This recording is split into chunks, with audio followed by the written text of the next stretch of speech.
Today is your day, my friend. It's the most amazing day you'll ever experience, right? But in this life, right? In this life, you gotta be bold enough. You gotta be intentional enough to be able to let it all out and go all out as if you're gonna live forever, right? And at the same time, you gotta be humble enough and gracious enough, my friend, to serve other people as if today is your last day on earth. You gotta be able to do both of them at the same time, my friend. But I'm not done, right? Guess what else you gotta be able to do? You gotta be able to live life in the moment, in the here and now, in the present. You gotta be able to open it up, my friend. And you gotta be able to be a student of life. At the same time, my friend, you gotta wear two hats at least in this life to be effective. And while you thinking about what I energy. Why don't you get your energy. Get it up, my friend. Big energy, my friend. How else you gonna win, right? The game is played on the outside, but the game is won on the inside, my friend. How you gonna win without a full load of energy? Get it up, my friend. Never leave home without it, my friend. You know, I got a great message for you, right? But I was thinking, many people in life are wasting their entire life waiting for something that will never come, right?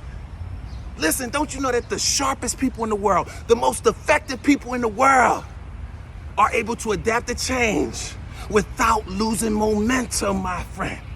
So you got people here that's stuck, waiting for something that they're never gonna get, right? For instance, that apology, it may not happen, my friend, right? That closure that you think you need, that you've been waiting for, it may not happen. So what, you just gonna sit and wait around and keep wasting your life and rotting away, my friend? Or you gonna make up your mind to let it all go? See, sometime in this life, you gotta let it go, my friend. Let me explain, right? Let me explain. See, if I were to sum up life, two of the most difficult things about life that we all gotta learn how to do, in two terms, it would be pain management and acceptance, right? I know you're wondering why, but let me explain, right? See, this life forces you to learn how to accept the things that you can't change, right? And also, you gotta learn how to manage pain that you don't think you deserve. You gotta manage pain that you think that person should be managing or that person should be managing. Those are the two things you're forced to learn, or else you're done, my friend. And let me explain, right?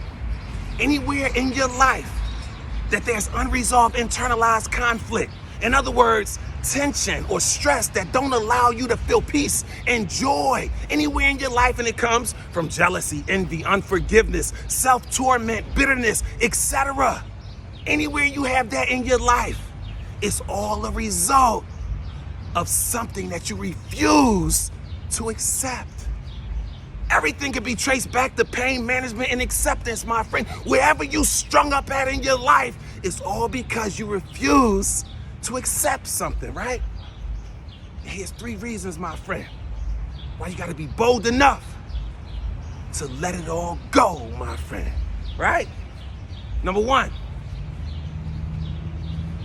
see that pain, you know that pain I'm talking about on the inside, that pain that you refuse to release, that's the same pain that's blocking your emotional harmony and keeping you stuck in mental bondage, my friend. So you can blame that person, but ultimately you gotta look and blame the person in the mirror, because you're the one that stands stuck on stupid, my friend. That's you. I'm just a messenger. Don't blame me, right? And number two, right? Here's the benefit of acceptance. When you get to that place, my friend, you know that place. When you can accept the things that you can't change, that's when the magic happens. Remember, we always got to take a step, and then the universe matches wherever we're at. You got to take the step to accept it, and then guess what happens? After you accept it, then you gain power to change your perception of those very things. So if you change your perception, you actually change the thing, my friend. You get the back door, red carpet treatment, my friend, when you can accept the things that you can't change, my friend. And number 3, right? You got to develop a greatness mindset. A mind bold enough to believe, right? That life and all of this stuff, all that we experience, it is truly perfect. It is. Before you say it's not, it is. It's just our imperfect nature as human beings that makes it difficult for us to accept. It makes it difficult for us to conceptualize. It makes it difficult to wrap our minds around the mind of God, my friend. That's why you gotta stay with the energy. That's why you gotta keep your mind focused on what you wanna create, not on what you don't wanna create. That's why you gotta allow your feelings to be the thermostat for your thinking. But because whenever you don't feel good, it's because your thinking's off. You're either thinking about something that you don't want, or you're doubting that you will get something that you do want. It's time to take the gloves off, my friend. It's time to draw a line in the sand. It's time to know that you're first and not last, that you're the head and not the tail, my friend. It's time to proclaim your greatness, my friend, because you were born to be great.